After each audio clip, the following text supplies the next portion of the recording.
Pues abre tu Biblia en Éxodo capítulo 28. Te recuerdo que estamos en esta serie llamada Libres para Adorarle, ¿verdad? Y hemos estado viendo esta libertad que el Señor ha traído a su pueblo desde Egipto. Y hemos estado viendo el tabernáculo y cómo todas estas instrucciones y todas estas descripciones apuntan de una manera preciosa a nuestro Salvador. Y hoy no es la excepción. Y vamos a meditar en este capítulo que habla de las vestiduras sacerdotales. Acompáñame a leer del verso 1 al 5 y después hacemos una oración e iniciamos. ¿Te parece? Dice Éxodo 28, versículo 1. Dice: harás llegar delante de ti a Aarón tu hermano y a sus hijos consigo de entre los hijos de Israel, para que sean mis sacerdotes, a Aarón y a Nadab, a Abiú, Eleazar e Itamar, hijos de Aarón. Y harás vestiduras sagradas a Aarón tu hermano, para honra y hermosura.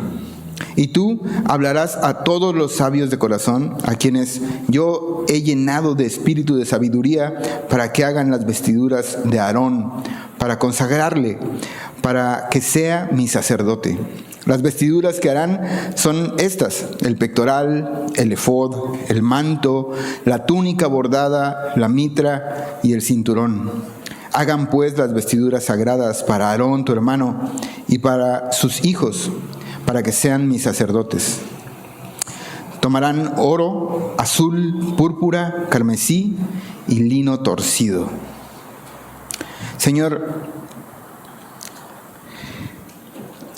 estamos hoy delante de tu palabra y reconocemos nuestra necesidad, Señor, de ti. En verdad que te necesitamos tanto, Señor. Necesitamos contemplarte, necesitamos escucharte, necesitamos ser dirigidos en nuestra vida, Señor. De otra manera, nos equivocamos muchísimo y no podemos glorificarte sin esto, Señor. Así es que te pedimos que tu Espíritu Santo el día de hoy nos dirija a contemplar a tu Hijo.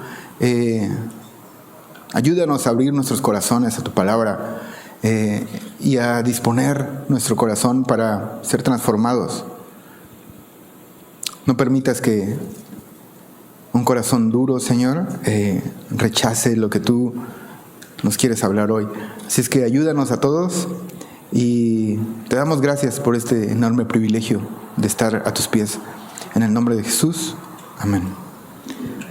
Bueno, pues vemos esto que le dice Dios a Moisés, que haga llegar delante de él a Aarón, su hermano, y a sus hijos para consagrarlos como sacerdotes, ¿no? Y bueno, la palabra sacerdote significa un representante, un mediador, que está representando al pueblo, ¿no? Representa al pueblo delante de Dios. O sea, lleva las peticiones, lleva dádivas, sacrificios para que sus pecados sean perdonados, ¿no? Para que tenga el pueblo el favor del Señor, ¿no? Recordamos que el Señor escogió a su pueblo, pero la Biblia dice que todos somos pecadores, ¿no? Y estamos destituidos de su gracia. Y el Señor está amorosamente buscando relacionarse con nosotros, con la humanidad, en este caso con su pueblo, dando todas estas instrucciones, y en este caso dando instrucciones acerca de la adoración, ¿verdad? Cómo el sacerdote tiene que tener cierta vestimenta con un propósito, y uno de los propósitos es que sean para honra y hermosura, ¿no? Ahí lo dice en el verso 2. Son varias piezas que vamos a observar hoy, y solo para contarte un poquito, el plan de Dios original era que cada primogénito de cada familia fuera un sacerdote, ¿no? Y inclusive lo podemos ver en lo que ha sucedido antes de llegar a este capítulo, ¿no? Lo podemos ver en los patriarcas, por ejemplo, con Noé, con Abraham, con Isaac, con Jacob. Vemos cómo ellos ya hacían ciertas funciones sacerdotales representando a sus familias, ¿no? Hacían sacrificios, ¿no? Holocaustos al Señor, iban a donde el Señor les decía, y en ciertos lugares ponían memoriales y hacían esta función, ¿no? De representar a su familia, de adorar a Dios. Entonces, pero vemos en este capítulo cómo Dios escoge a la familia de Leví, ¿no? A Aarón. ¿Y por qué sucede esto? Bueno, sucedió que hubo o va a haber una rebelión en contra de Dios, y esta familia es la que, digamos que voluntariamente, cuando Moisés dice quién está con Dios, se pone delante de Dios, ¿no? Y entonces esta es una de las razones por las que Dios toma esta decisión, ¿no? De poner sobre ellos esta función y esta responsabilidad, ¿no? Sobre Aarón y sobre sus hijos. Entonces, vamos a entrar en el verso 6, que ahí inician las instrucciones, de hecho desde el 5, acerca del efod, y vamos a ver eso hasta el verso 14. Vamos a ver también el pectoral, y vamos a ver otros accesorios como el manto del efod, la lámina en la frente y las túnicas de lino, del verso 31 al 43. Entonces, vamos al verso 5 nuevamente. Dice: tomarán oro, azul, púrpura, carmesí y lino torcido, y harán el efod de oro, azul, púrpura, carmesí y lino torcido, de obra primorosa. Tendrá 2 hombreras que se junten a sus 2 extremos, y así se juntará. Y su cinto de obra primorosa que estará sobre él será de la misma obra, parte del mismo, de oro, azul, púrpura, carmesí y lino torcido. Y tomarás 2 piedras de ónice y grabarás en ellas los nombres de los hijos de Israel. 6 de sus nombres en una piedra, y los otros 6 nombres en la otra piedra, conforme al orden de nacimiento de ellos. De obra de grabador en piedra, como grabaduras de sello, harás grabar las 2 piedras con los nombres de los hijos de Israel. Les harás alrededor engastes de oro. Estos son monturas, ¿no? Encajes de oro. Dice, verso 12, y pondrás las 2 piedras sobre las hombreras del efod, para piedras memoriales a los hijos de Israel, y Aarón llevará los nombres de ellos delante de Jehová sobre sus 2 hombros por memorial. Verso 13.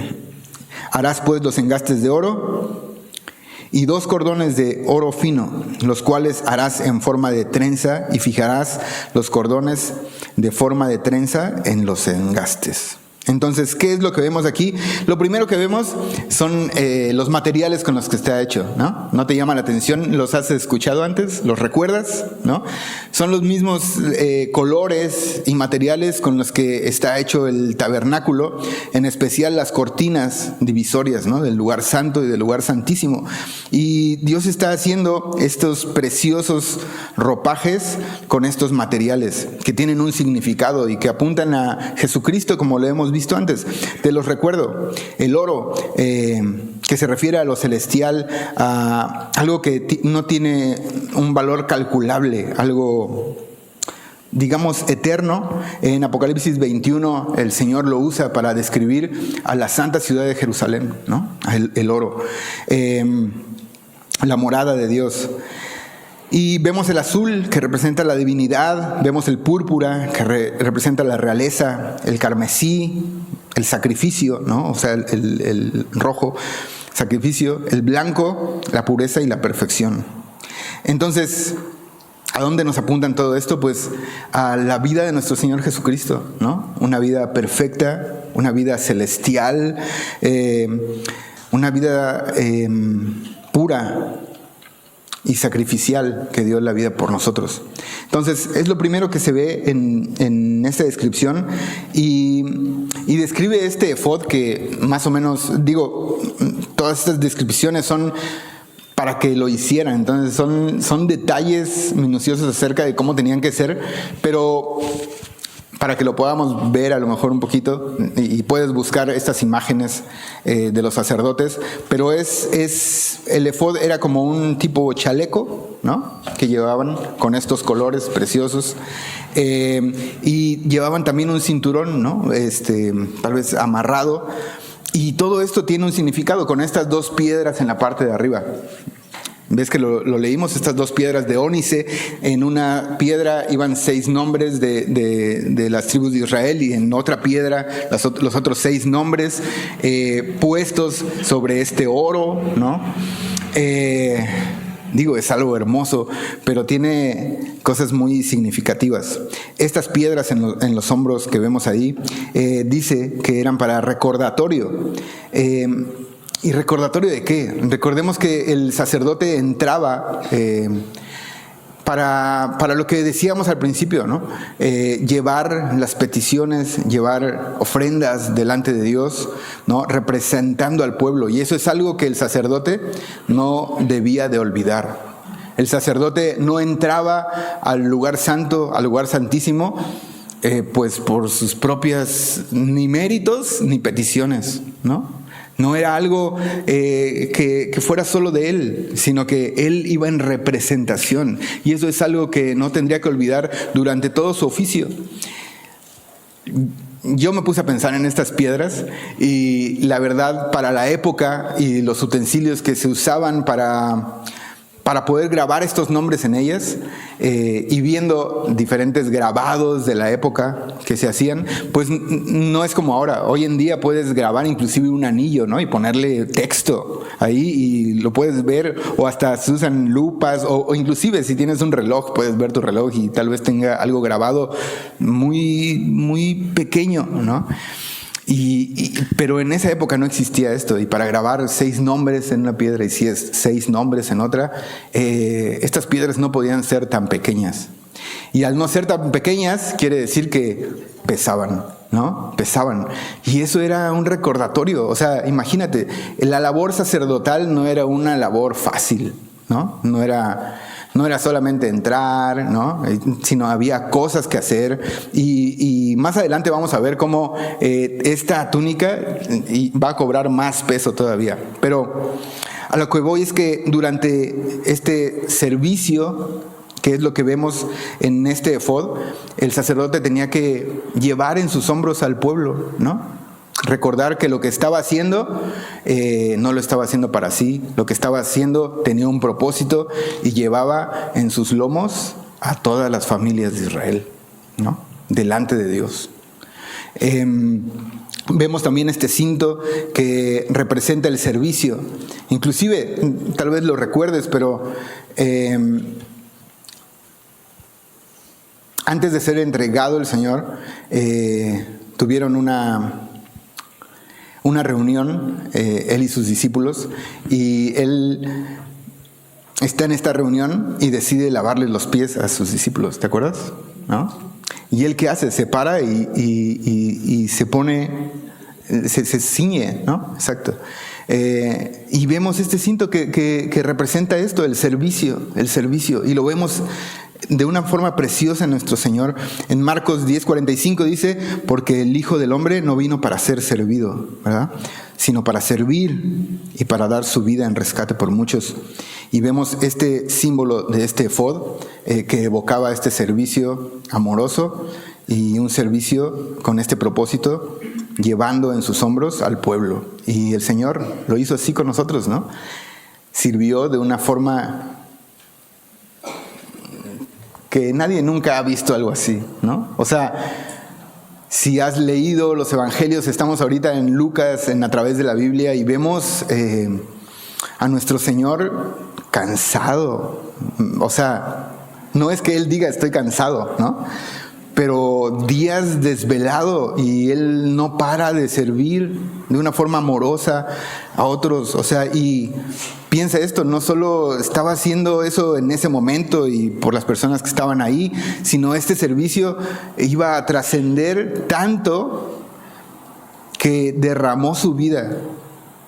Y hoy tú y yo podemos estar aquí, ¿no? Por este sacrificio de servicio que hizo el Señor, que lo llevó hasta la cruz, sirviendo en un momento en el que inclusive Él va delante de su Padre y le ruega si es posible que yo no pase por esto, ¿no? Pues ojalá que se pueda, pero si no se puede, pues que se haga tu voluntad, ¿no? Parafraseando esto.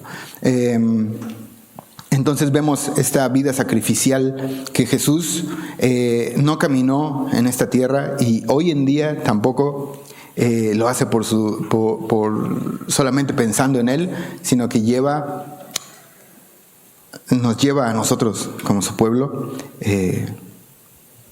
pues como este motivo para acercarse, para adorar al Señor. Bueno, vamos a seguir. Estoy pensando si faltó algo del efod, pero sí se entendió, ¿verdad? Que era como un chaleco, ¿no? Tenía estas piedras, bordado de una forma preciosa, y con este cinto. Bueno, sigamos. El pectoral, verso 15. Del 15 al 30. Dice: harás asimismo el pectoral del juicio. Ahí subraya pectoral del juicio, de obra primorosa. Lo harás conforme a la obra del efod, de oro, azul, púrpura, carmesí y lino torcido. Será cuadrado y doble, de 1 palmo de largo y 1 palmo de ancho.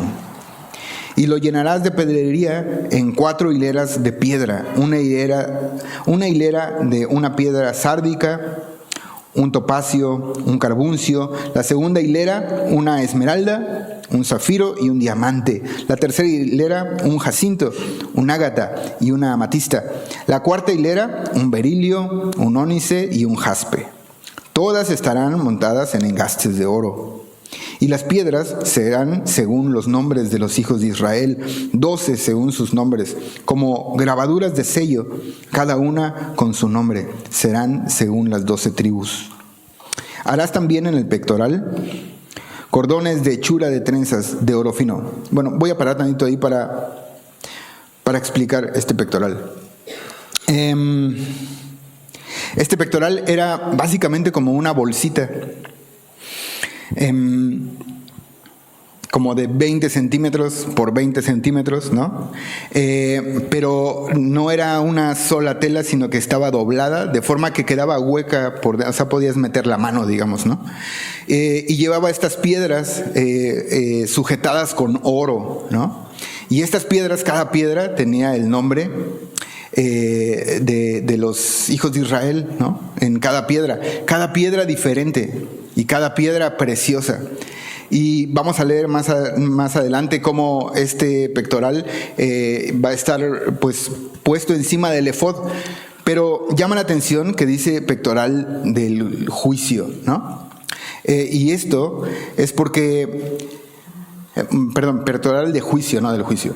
Esto es porque con este pectoral el sumo sacerdote iba a poder consultar a Dios acerca de cosas inciertas. O sea, muchas cosas ellos las sabían porque Dios les había dado ciertas instrucciones de cómo juzgar asuntos, ¿no? Pero iba a haber cosas que ellos no iban a saber cómo juzgarlo, ¿no? Y para esos asuntos, por ejemplo, solo por poner algún ejemplo, debemos de pelear contra los filisteos, ¿no? O nos quedamos aquí. Cosas así, ¿no? Que no venían, o sea, en lo que les dejó decisiones en el momento que tenían que tomar, ¿no? Y este pectoral iba a ser usado para eso, para que Dios básicamente los guiara, ¿no? Y bueno, vamos a seguir leyendo de cómo este pectoral tenía que estar sujeto al efod. Es la descripción que sigue de cómo Dios quiere que esté sujeto para que no se mueva, ¿no? Básicamente, cómo debe estar puesto. Dice, verso 22, ¿verdad? ¿Nos quedamos?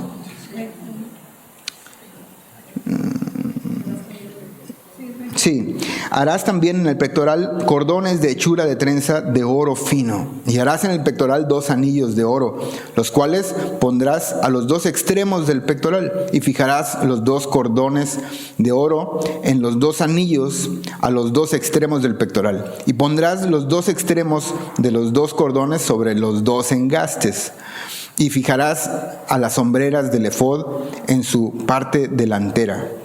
Harás también 2 anillos de oro, los cuales pondrás a los 2 extremos del pectoral en una orilla que está al lado del efod hacia adentro, en su orilla, perdón. Verso 27, harás asimismo los 2 anillos de oro, los cuales fijarás en la parte delantera de las 2 sombreras del efod hacia abajo, delante de su juntura sobre el cinto del efod. Y juntarán el pectoral por sus anillos a los 2 anillos del efod con un cordón de azul, para que esté sobre el cinto del efod y no se separe el pectoral del efod. Y llevará Aarón los nombres de los hijos de Israel en el pectoral del juicio sobre su corazón, cuando entre en el santuario por memorial delante de Jehová continuamente.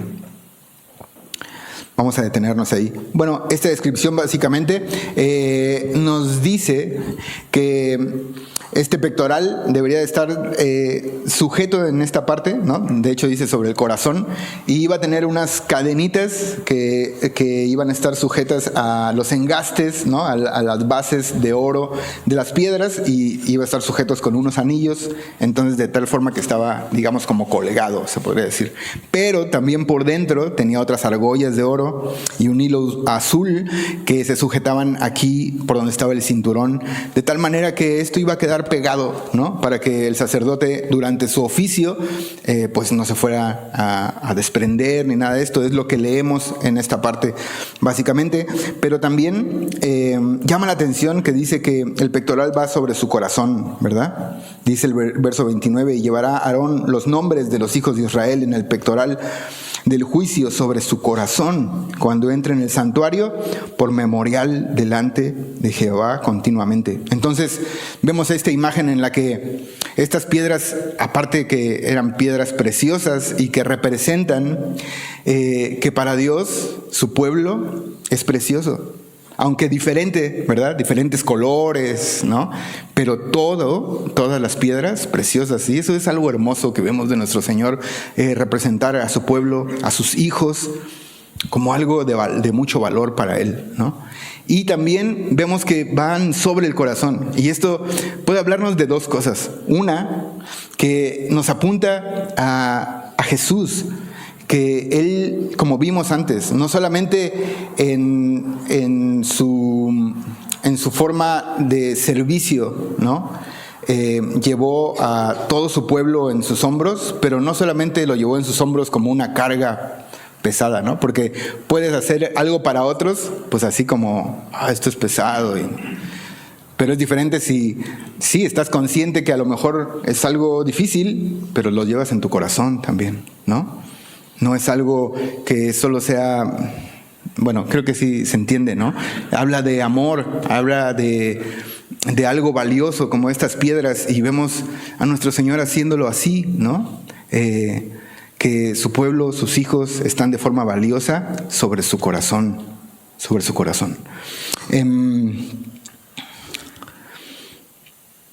Vamos a seguir leyendo para terminar. Dice, y pondrás en el pectoral del juicio Urim y Tumim, para que estén sobre el corazón de Aarón cuando entre delante de Jehová. Y llevará siempre a Aarón el juicio de los hijos de Israel sobre su corazón delante de Jehová. Bueno, ¿qué significa esto?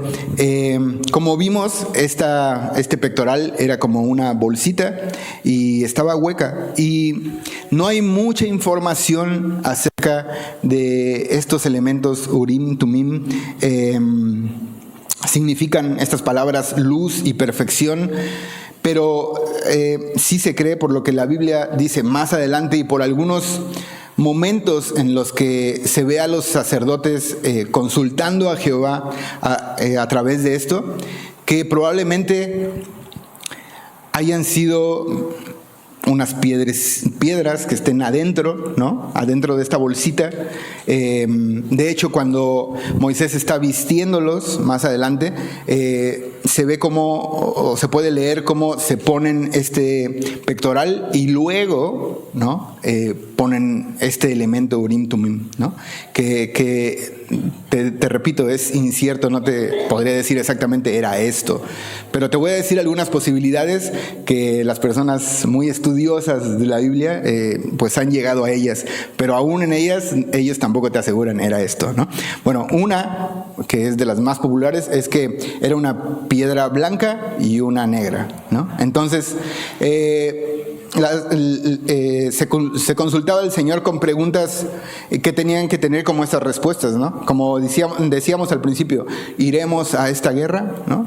Tenemos que hacer esto, y entonces el sacerdote metía su mano y sacaba una de ellas, y si salía la blanca, quería decir que sí, si salía la negra, quería decir que no. Otros dicen que las piedras o estos elementos de un lado eran negros y del otro eran blancos, y las dos eran iguales, de tal forma que cuando las sacaban y las ponían, si caían las dos blancas era que sí, si caían las dos negras era que no, y si caían una blanca y una negra, quería decir que no había respuesta por Dios, o sea, Dios no había respondido esa pregunta. Inclusive hay un momento en el que se consulta y se dice esto, Jehová no respondió, ¿no? Entonces tiene un poco de sentido. Otro es que dicen que a lo mejor eran como dos elementos, dos piedras muy brillantes, y entonces el Señor hacía destellar una de estas piedras y así sabían que sí, o algo así, más o menos. Pero lo importante no es lo que eran o cómo eran, pero lo importante es que esto nos lleva a saber que el Señor justo y fielmente es el que realmente quiere guiar a su pueblo, ¿no? O sea, y me llama mucho la atención cómo todo esto está encima del corazón, ya lo vimos ahorita, ¿por qué? Pero también me hizo pensar que mi corazón es engañoso, ¿no? Más que todas las cosas, eso dice la Biblia. Y entonces el sacerdote tenía que no responder conforme su corazón, ¿me entienden? Él tal vez, sin saber esto, que él tenía que llevar estas peticiones a Dios y esta responsabilidad y todo, él podía a lo mejor, no, pues yo soy el sacerdote, yo les digo, sí, vayan, o no, vayan, o hagan esto, hagan lo otro, ¿no? Pero no, esto le recordaba, aquí tienes un elemento en el que quien va a juzgar esto, quien va a decir qué se va a hacer, quien es el rey sobre su pueblo, quien es el rey de nuestros corazones, que está encima de nuestro corazón esto, pues es Dios y no tú, ¿no? Y esto es algo hermoso que nos enseña de forma práctica esto, ¿no?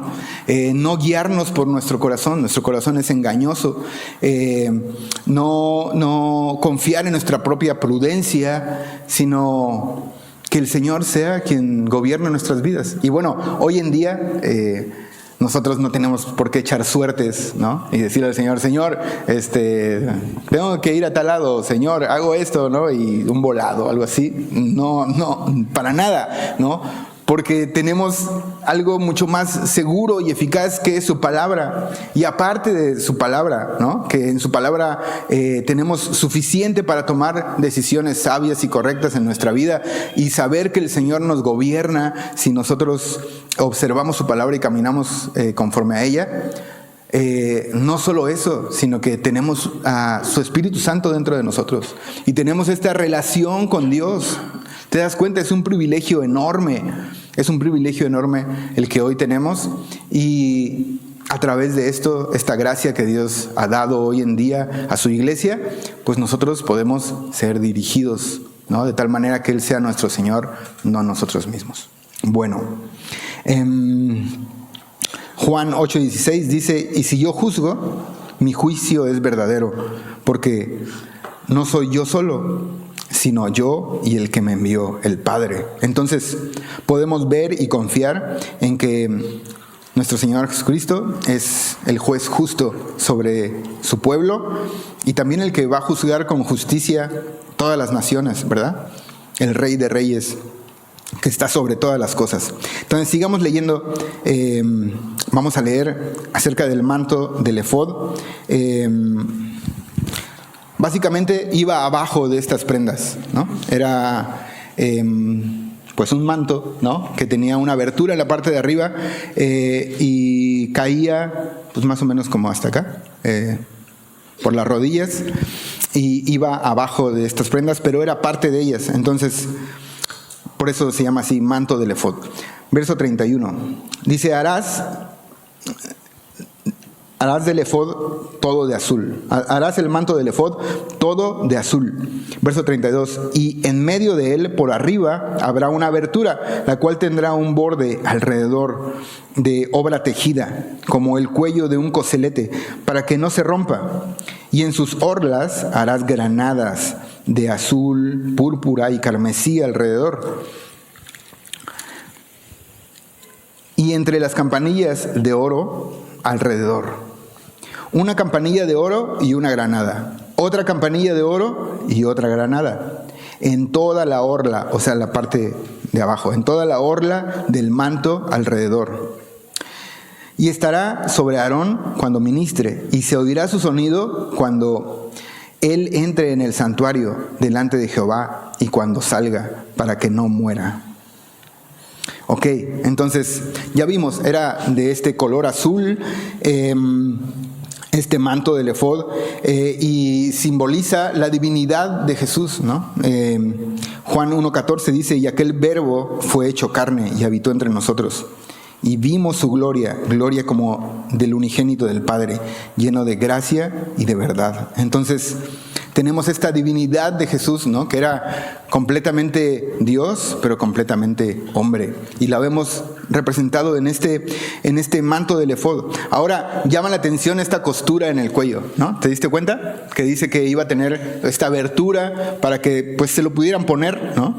Pero por una razón el Señor no la quiso dejar solo así, ¿no? O sea, dijo, tienes que hacer una costura ahí para que no se rompa esto. Y es algo interesante porque más adelante vemos cómo el Señor le dice, da instrucciones acerca de esto, porque dice que el sacerdote no debe de rasgar sus vestiduras. Y esto, pues esta costura evitaba rasgar las vestiduras. O tenía esta función de recordar que no podían rasgar las vestiduras, ¿me entiendes? Ahora, ¿por qué esto? Era algo muy común en estas culturas, el hecho de que cuando una persona estaba entristecida o enojada o indignada o en luto, ¿no? Pasando por una situación difícil, le había pasado algo muy, muy difícil, pues la persona desgarraba sus ropajes, ¿no? Rompía su ropa en señal de esto, de duelo, de dolor. Pero al sacerdote no se le es permitido desgarrar su ropa. No puede hacerlo. O sea, no que no se pueda sentir así, ¿no? Pero no puede romper su ropa. Ahora, ¿por qué no puede romper su ropa? Bueno, pues una de las razones que yo veo es que no es su ropa en realidad, ¿no? O sea, el Señor le está dando esta ropa, pero esta ropa no es una ropa común, ni es una ropa en sí del sacerdote o que la use para sus fines, sino es una ropa que el sacerdote usa para servir al Señor y que tiene significados celestiales, ¿no? Entonces, imagínate, si esta ropa apunta a Jesucristo, apunta a esta divinidad, pues no puedes romperlo, ¿no? No puedes romper esto. Es algo sagrado, es algo del Señor, es algo santo. Pero también llama la atención estas granadas y campanas. ¿Los viste ahí? En la parte de abajo dice que tenían que tener estas granadas que evocan al fruto, a un fruto, y estas campanitas, ¿no? Pero no podían ir campanita con campanita, ni fruto con fruto y así, sino que tenía que, lo dice, ¿no? Hasta varias veces, una campanita y un fruto, una campanita y una granada, ¿no? Y así. Acompáñame a 1 Corintios capítulo 13, verso 1.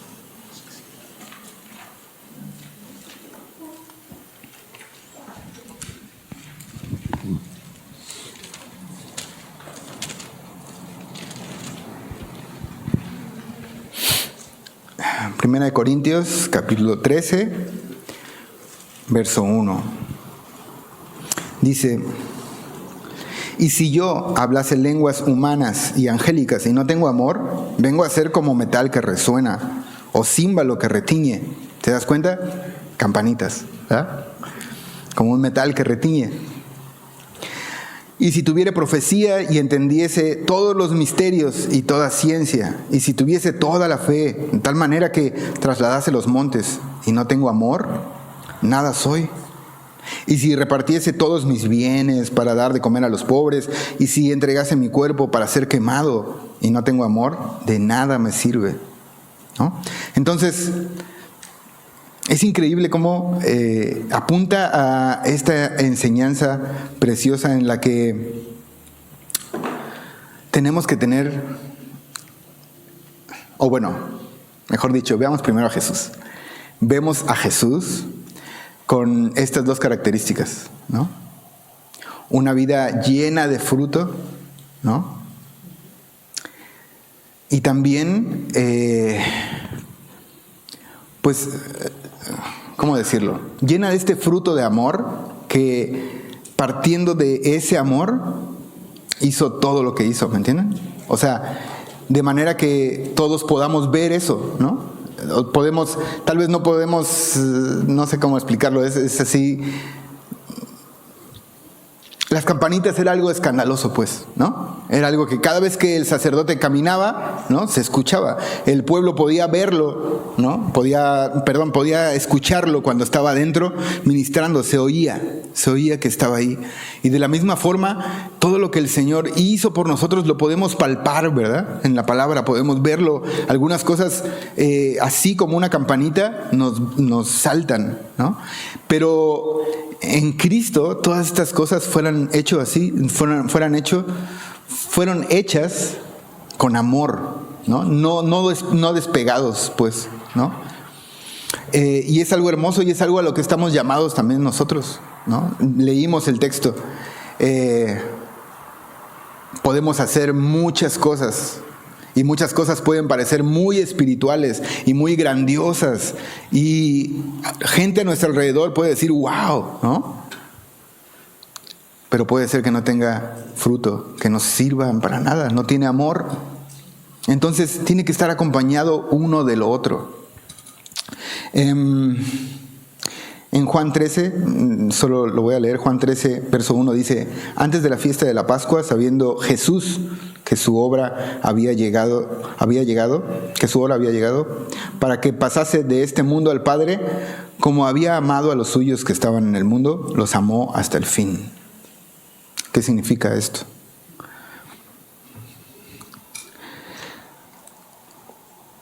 Jesús nos amó hasta el fin. ¿Y cuál es el fin? Nos amó hasta este lugar en el que quedó clavado en esta escandalosa cruz.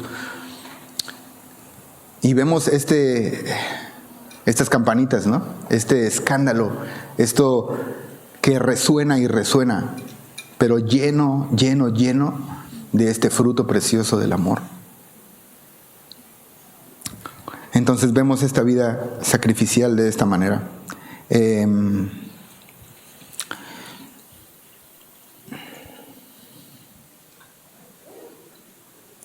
Estas campanitas también servían para que el sacerdote, como dijimos hace un rato, el pueblo podía ver que él seguía vivo, ¿no?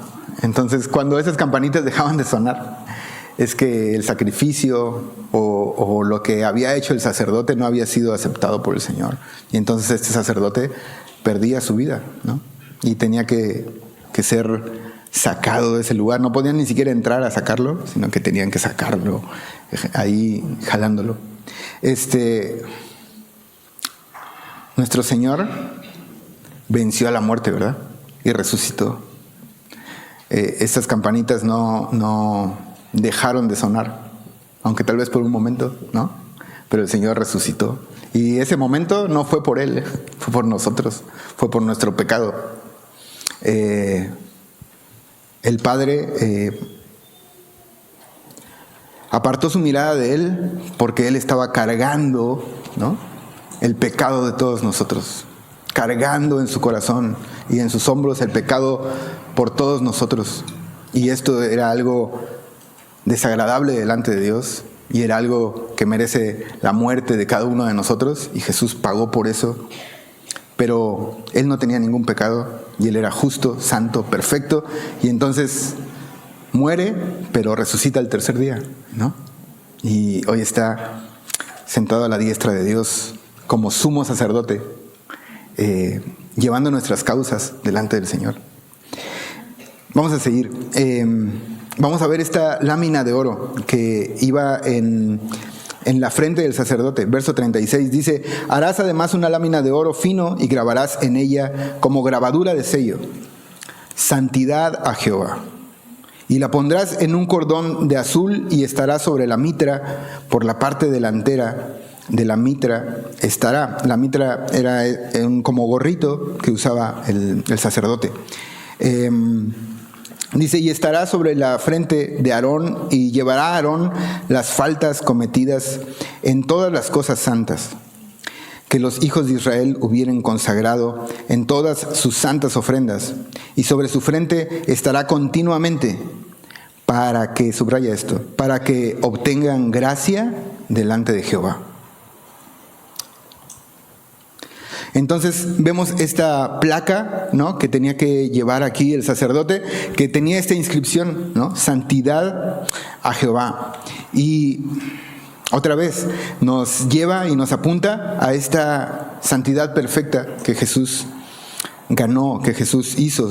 Jesús es completamente santo, apartado del pecado y completamente al servicio y adorando a Dios de forma completa, pues sin mancha ni nada, tanto en pensamiento como en obra. Y llama la atención que esta lámina está sobre la cabeza, ¿no?, sobre los pensamientos, una mente pura, santa.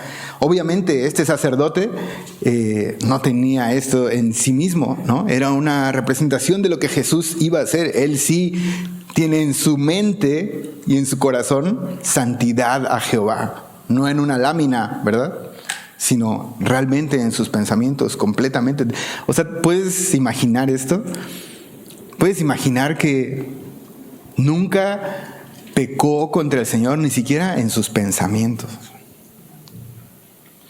O sea, porque hoy en día tú y yo pensamos en pecado muchas veces, pues en lo que hablamos, ¿no? Cosas que salen, ¿no?, o que son evidentes.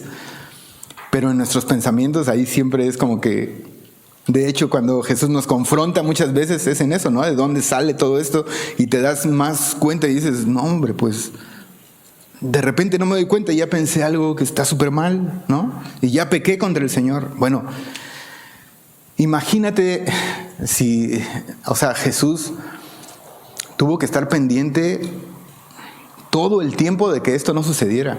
Porque no es como que algo le hizo que esto no pasara en su mente, ¿me entiendes?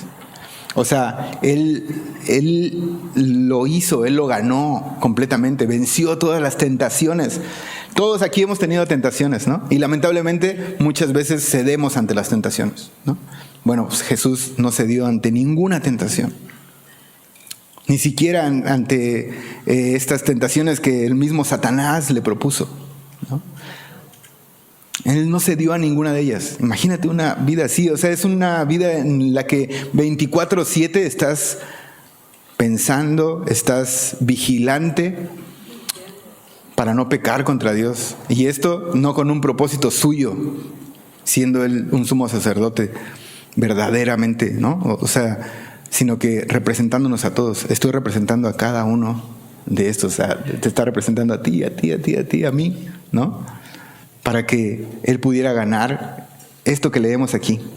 Dice en el verso 38, en la última parte dice: y sobre su frente estará continuamente para que obtenga gracia delante de Jehová. Hoy tú y yo estamos aquí por esta gracia. La palabra de Dios es una gracia para nosotros. Son favores inmerecidos que Dios nos da. Ahora, ¿no te has preguntado, ¿y por qué?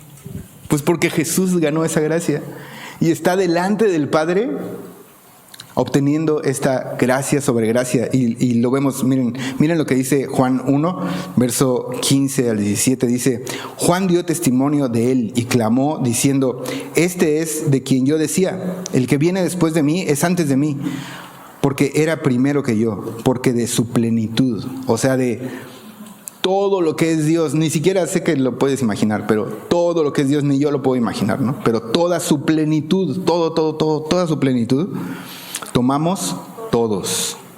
Y gracia sobre gracia. Esta palabra gracia sobre gracia, básicamente nos lleva a pensar que es una gracia inagotable. Gracia sobre gracia. Es más, yo cuando lo estaba leyendo, lo empecé a repetir y el Señor quebró mi corazón, porque imagínate, o sea, dices gracia sobre gracia, sobre gracia, sobre gracia, sobre gracia, sobre gracia, sobre gracia, una gracia inagotable, un favor que no se agota, pero yo no lo conseguí. O sea, yo delante de Dios no puedo obtener gracia sobre gracia, o sea, ¿no? Pero Jesucristo sí. Y lo impresionante es que nos da esa gracia sobre gracia. Cada favor inmerecido, cada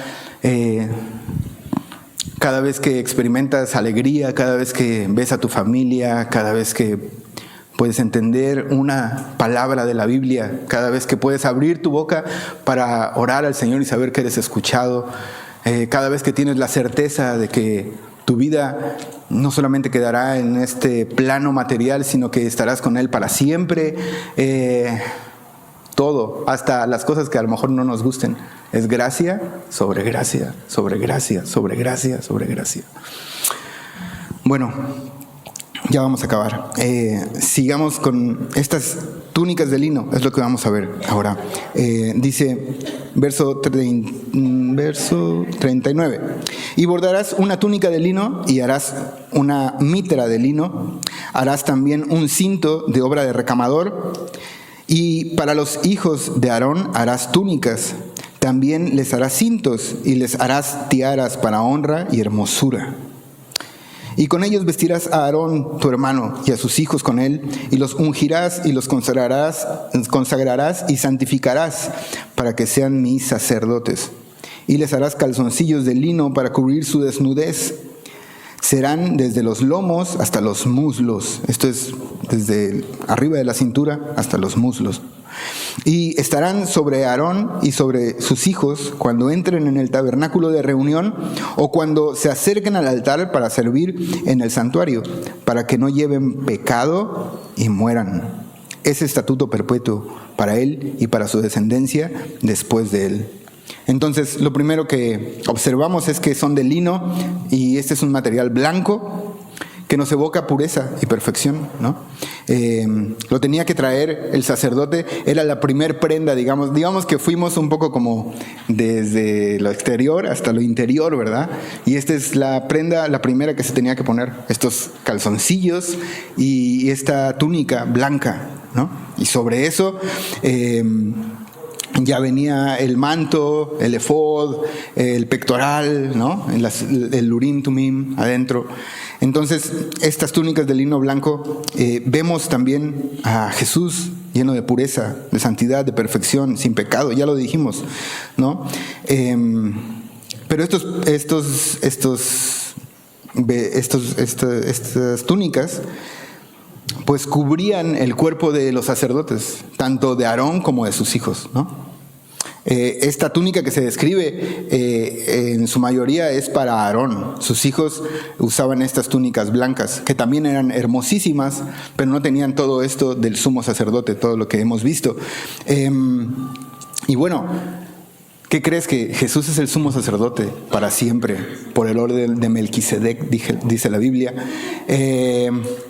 Y Él está delante, o sea, Él entró a un santuario no hecho de manos, dice en Hebreos, sino en un santuario celestial y está delante del Padre, intercediendo por cada uno de nosotros.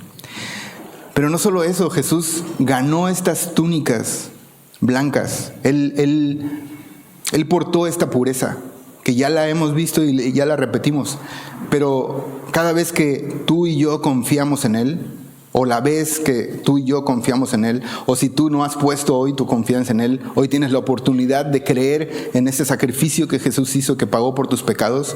Y si tú crees esto, que Jesús en la cruz llevó tu culpa y tu castigo para que tú no fueras castigado, sino que más bien tuvieras esta nueva vida eterna, como Él es eterno, pues, ¿qué crees? Pues nos ha dado estas túnicas blancas. Se nos ha concedido que nos vistamos de estas túnicas blancas a su iglesia. Nos ha regalado esta pureza. Este traje hermosísimo nos los ha dado a nosotros. Y es algo increíble, porque ¿qué cubre? Nuestra desnudez, nuestro pecado. ¿Y para qué lo cubre? Ahí lo dice, ¿no? Para servir, en el verso 43, para servir en el santuario, para que no lleven pecado y mueran. Entonces, ¿cómo se titula esta serie que estamos viendo? Libres para adorarle, ¿no? Estas túnicas que Jesús nos ha dado nos hacen libres. Sabemos que delante de Él no moriremos. Sí merecíamos y merecemos morir, pero no moriremos porque Jesús nos ha entregado todo lo que Él ganó. Y esto es algo hermoso. Entonces, concluimos con esto. Podemos servir al Señor sin temor. Ya no tenemos que estar desnudos delante de Él en pecado.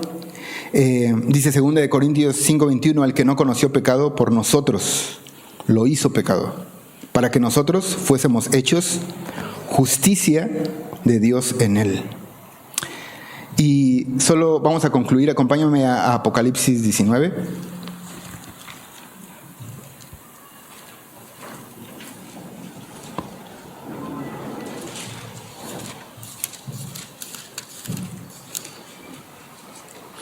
Y este capítulo nos habla de las alabanzas que hay en los cielos, pero en el verso 7, vamos a leer el verso 7 y 8, y observa lo que dice,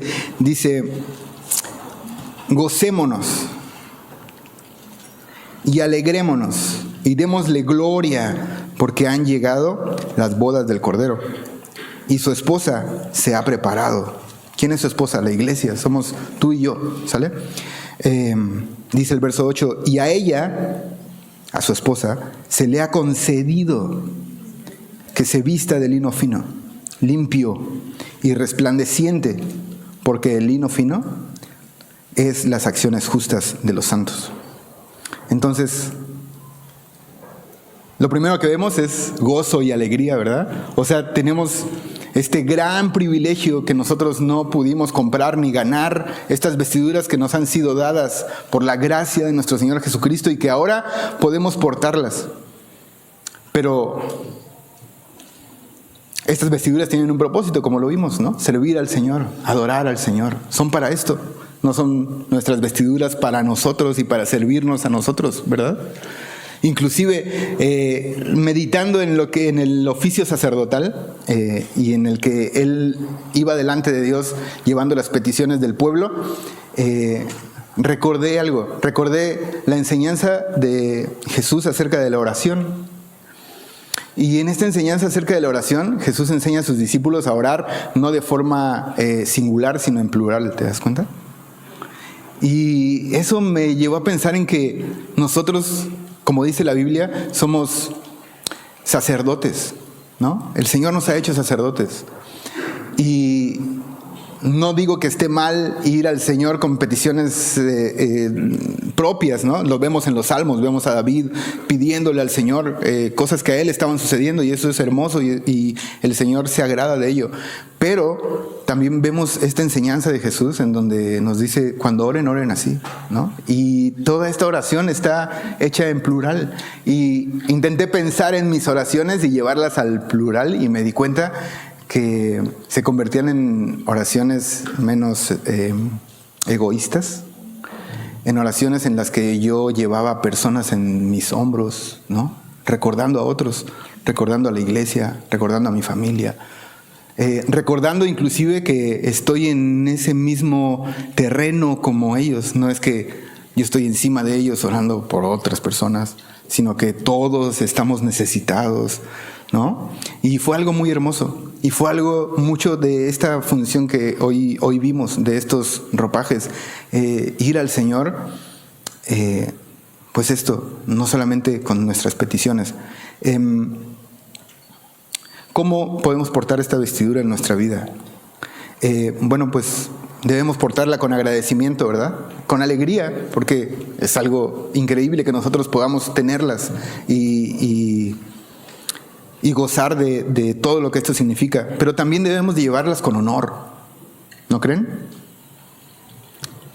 Y con mucho respeto, porque hubo alguien que las ganó por nosotros y que le costó sangre y le costó derramar su vida por nosotros.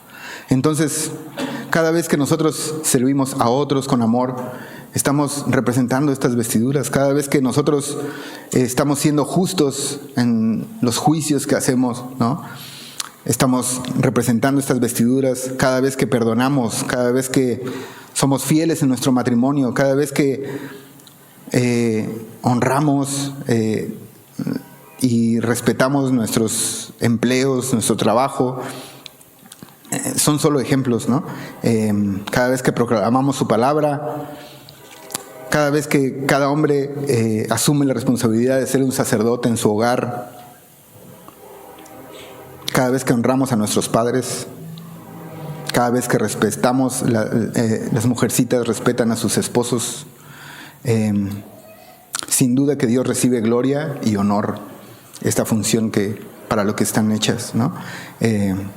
Sirviendo conforme a estos vestidos que Jesús nos dio. Entonces, inclina tu rostro y vamos a orar y a dar gracias a Dios por lo que Él ha hecho y por lo que nos ha dado en Cristo. Señor, hemos observado este capítulo y hemos visto la hermosura de este traje, pero no solamente la hermosura de este traje, sino tu hermosura.